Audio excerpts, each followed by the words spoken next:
السلام عليكم. بسم الله والصلاة والسلام على سيدنا رسول الله.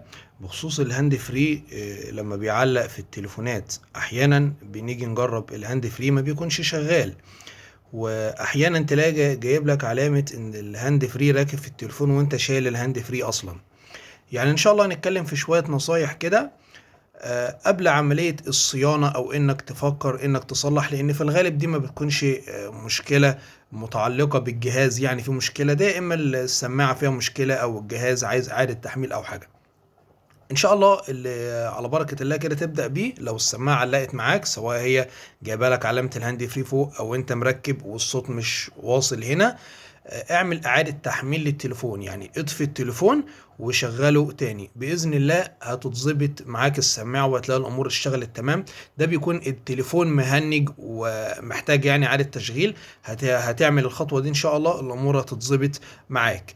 طيب الخطوة دي عملناها والهاند فري برضك مش شغال معانا قبل عملية الصيانة، برضو شوف هاند فري تاني، اد هاند فري تاني وجربه. اركن ده على جنب كده او جرب ده على تليفون تاني، ولكن ممكن يشتغل على تليفون تاني على فكرة.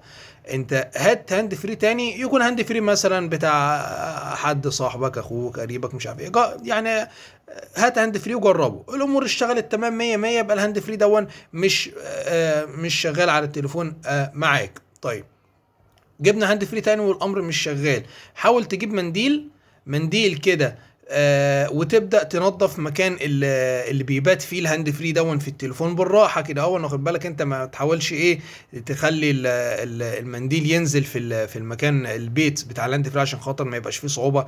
يعني انا كشخصيا تجربه، انا بجيب المنديل ده وبقول له ايه، تينر كده، تينر حته منديل رفيعه كده وتبدا تنظف المكان بتاع التليفون. بس تخلي بالك، يعني انا بقول الكلام ده انا بعملها، لكن ما انصحش حد ان يعمل. بتبدا اللي انت لو في اي تراب او حاجه تنفضه الاول كده، تنفض مكان البيت بتاع الهاند فري او حاجه ممكن يكون فيه تراب عامل لك عازل او اي كلام من ده. طيب الامر ده يعني الحاجات دي كلها فيه بقى مشكله معانا في التليفون ومحتاج يتصين. آه لو انت مش عاوز تصين برضك ممكن ننصحك بالسماعه البلوتوث، اللي هي السماعه اللاسلكيه دي هي زي الهاند فري في سماعات، وفي اشكال منها كتيره. يعني في اشكال كتيره غير دي كمان. يعني بصوا كده، كل دي انواع سماعات بدون سلك. فانا عندي المكان اللي هو البيت بتاع اللي في التليفون بايظ عادي جدا. دي بتتوصل بدون سلك بلوتوث، ودي نفس الكلام، ودي نفس الكلام.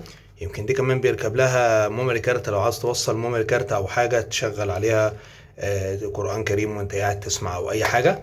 يعني اهو. ودي كمان بص فيها مغناطيس ازاي، بص فيها مغناطيس ازاي. يعني حاجات كلها ايه اهو.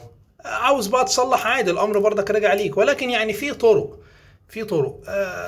انا عندي المكان باظ اللي هو بتاع دون خلاص، وهو مش المشكله مش في الهاند فري. ممكن اجيب سماعه بلوتوث عادي بتركب في الودان، ادي الودانه بتاعتها اهي، وتشتغل بلوتوث عادي جدا، وفيها مايك كمان.